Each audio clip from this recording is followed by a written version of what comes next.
lesson, we're going to look at freeform curves.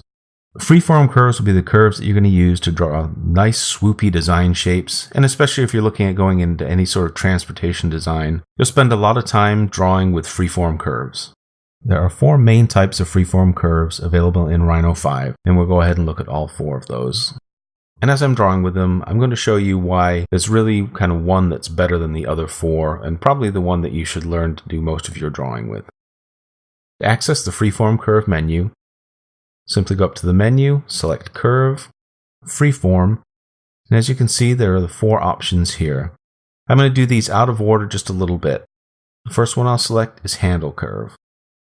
And I'm going to draw similar shapes with all 4 of these curves, just to give you a better idea of the differences.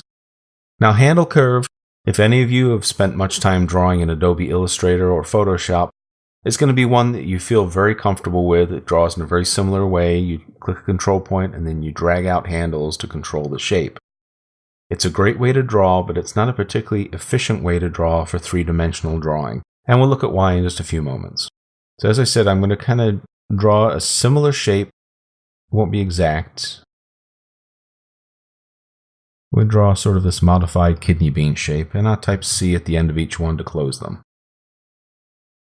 So that's the handle curve. The next one we'll draw with is control point curve.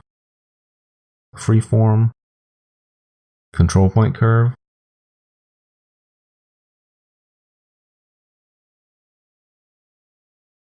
Control point curve can be a little strange to draw with, but it really is the best of the curves here once you get used to how to draw with it. You actually do spend quite a bit of time editing it after you draw to get the shapes perfect, but it gives you really kind of the cleanest of all the lines here. Click again, I'll hit C and enter to close that curve.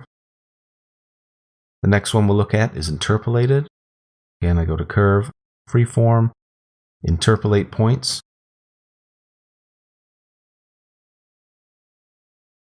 This one's strange because you're clicking dots or points out in space that it matches the curve to, so it can be a little bit hard to control. But you are still able to get a fairly decent quality line with it. And the last one we'll look at is Sketch. This is probably the hardest of all to control. With this one, you are going to click once with the mouse and draw your shape. So if your mouse control is not really nice and steady, then your curve is not going to be a nice curve. Let me go ahead and draw this. As you can see, I just hold down the cursor, drag it around.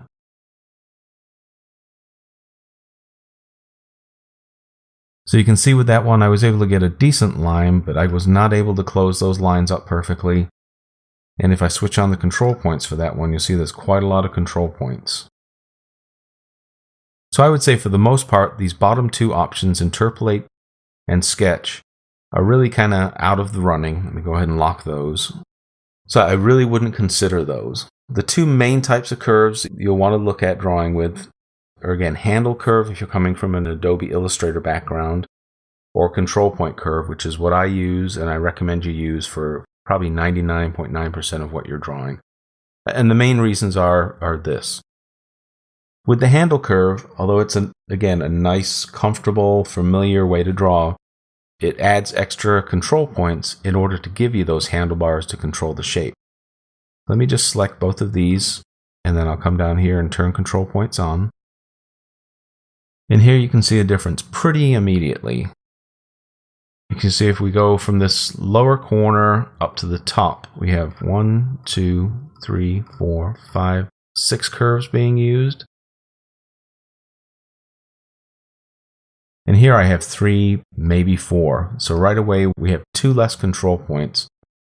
To handle this little dip, here I have 5 control points. And here it's handled with 3 control points.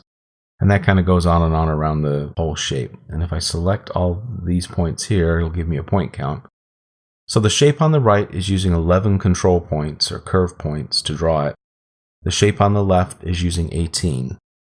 That may not seem like a big difference, but what you have to remember is this is actually the very first step of the 3D design process. So right off the bat, before you do anything else, you've already got a lot more control points and a lot more complexity in your initial curve that your shape or surface is going to be based off of. And this can have an impact later on when you start doing things like fillets, splits, Boolean differences, and all sorts of three-dimensional building strategies that we look at later on have the possibility, or may have the possibility, to fail because of the excess number of control points or how strangely the control points are interpreted by the different commands. So as I said, I highly recommend learning to draw with the control point freeform curve. All right, let me switch these control points off. I'll just hit escape twice. It turns off the control points.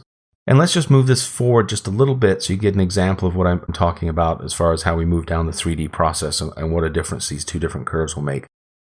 So let me just click on perspective. So we have our two curves here. And I'm just going to take these curves and do a simple extrusion with them. So I'll go to Surface, Extrude Curve, Straight, and I'll just drag these up. And I'll go ahead and shade this view.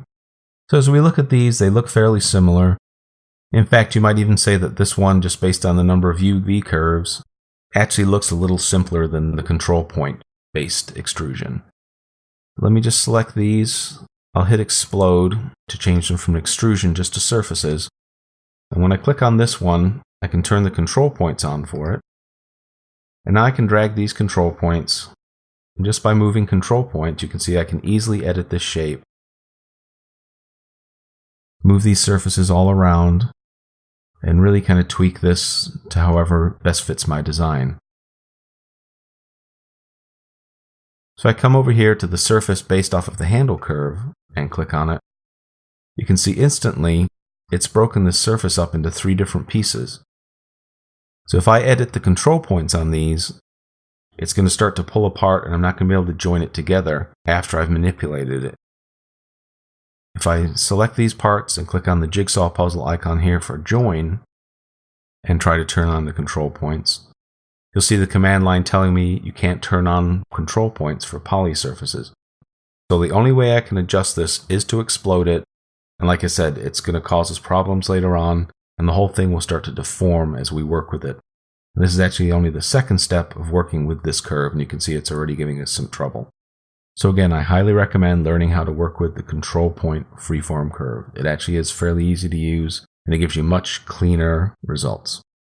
And that concludes our initial look at freeform curves.